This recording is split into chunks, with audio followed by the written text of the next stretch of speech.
So, hi, Wow Life, another video, another share guys, another POV. So, mainit na usapan ngayon ang comment ni Miss Karen sa live mismo ni founder Yang Mi.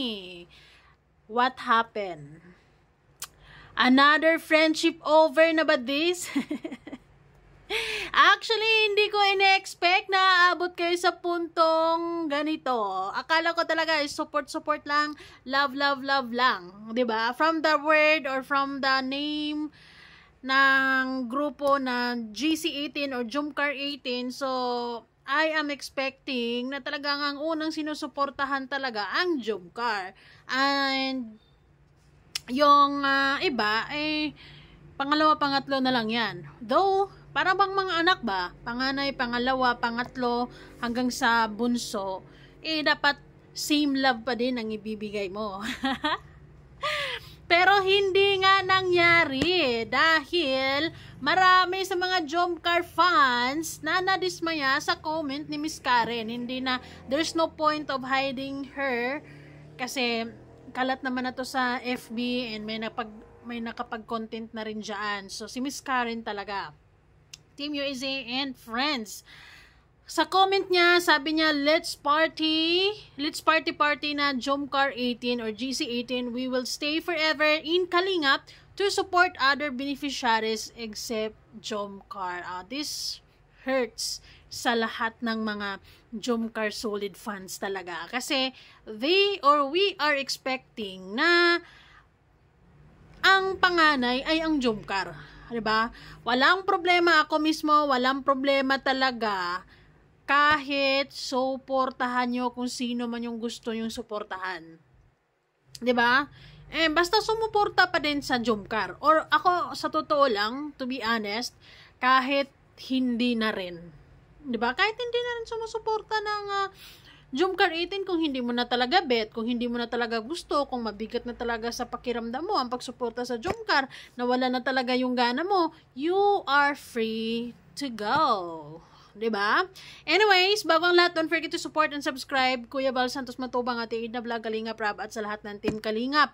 Syempre guys, salamat sa support at pagmamahal nyo sa aming mga Kalingap reactor. Sa Jumcar 18 talaga, personally, kahit hindi man ako ang nabigyan talaga nila ng tulong, pero sobrang maraming salamat dahil ang laki ng naiambag nila talaga sa Jumcar. They are the pioneers, sponsors, sa kalam ng mga sponsors, mga VIP kung tawagin, dahil talagang grabe yan kung magbigay ng suporta at pagmamahal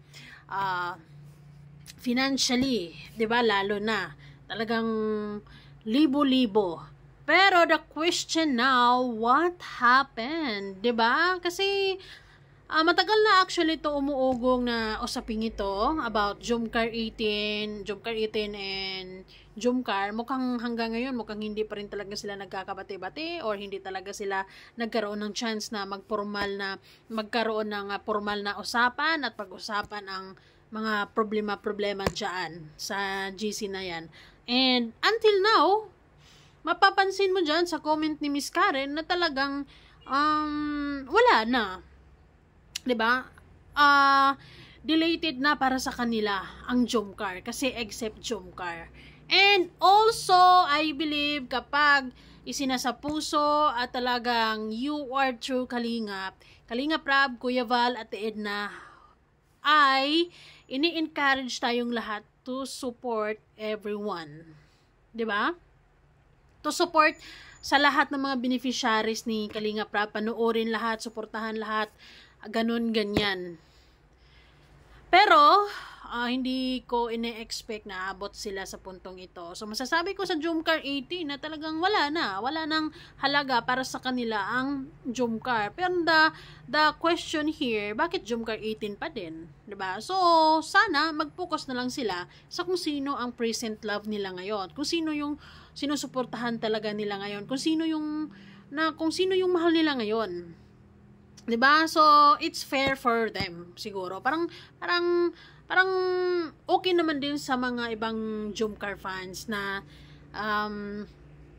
suportahan or yung talagang kung wala nang pagmamahal sa Jumcar, kung wala na talaga ubos na kayo, talagang wala na, ay bakit Jumcar 18 pa din?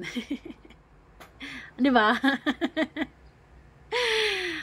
Palitan na lang siguro. This is my opinion, 'di ba? This is my opinion. Though I heard once kay Kalinga Prab mismo na parang Jumcar 18 is a legendary baga. Hindi na 'yan mapapalitan. But then syempre, nung time na 'yon, alam pa ni Kalinga Prab na they also support Jumcar. I don't know kung lahat ba na Jumcar 18 is ganito ba yung nararamdaman or ganito na ba ngayon ang mindset, talagang support sila sa lahat or other beneficiaries ni Kalinga Prab dyan except Jumcar, diba? Parang aray ko po hindi talaga kayo nagkabati-bati, hindi nyo talaga napag-usapan ang problema na yan, talagang wala, friendship over na this, diba? Wala na talaga.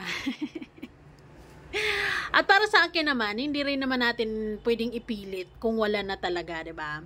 Ako, malaki din ang pasasalamat natin sa Jumcar 18 kasi talaga grabe din yung mga pasabog, mga suporta nila talaga na ginagawa nila yung best nila para sa Jumcar talaga, lalo na kay Carla talaga.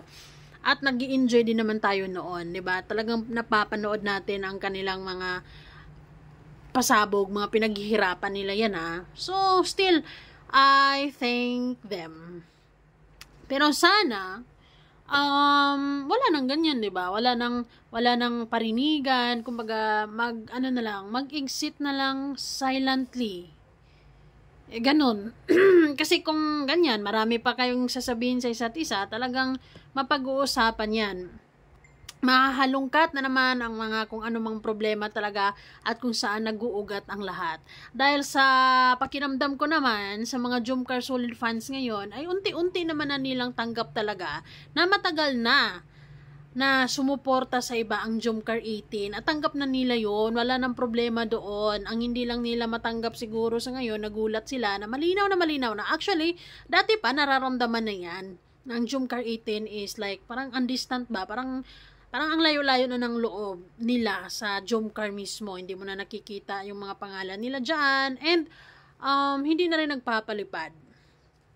'Di ba? So, no question at all. Wala namang problema dyan. Malay natin, nag-silent viewer lang. 'Di ba? Nandyan lang na, naka-silent support lang. 'Di ba? Pero, sa comment na to ni Miss Karen, I believe na wala na talaga. I believe na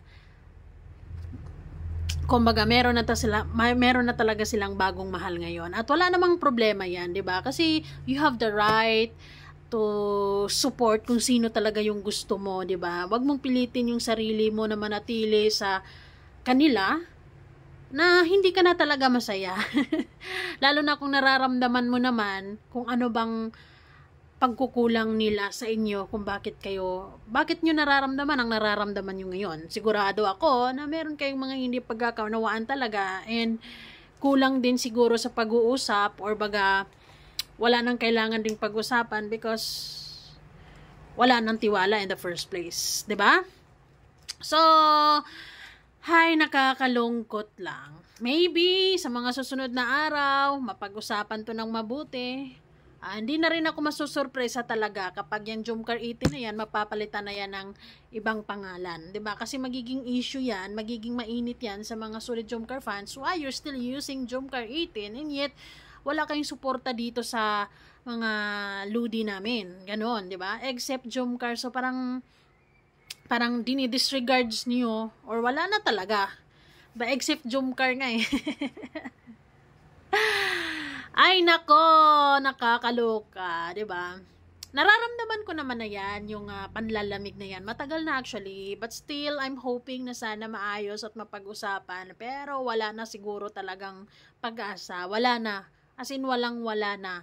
So siguro, maybe isang araw ay papalitan na talaga nila yung pangalan na yan ng Jumcar 18 or depende kay Kalinga Prab or bahala na sila.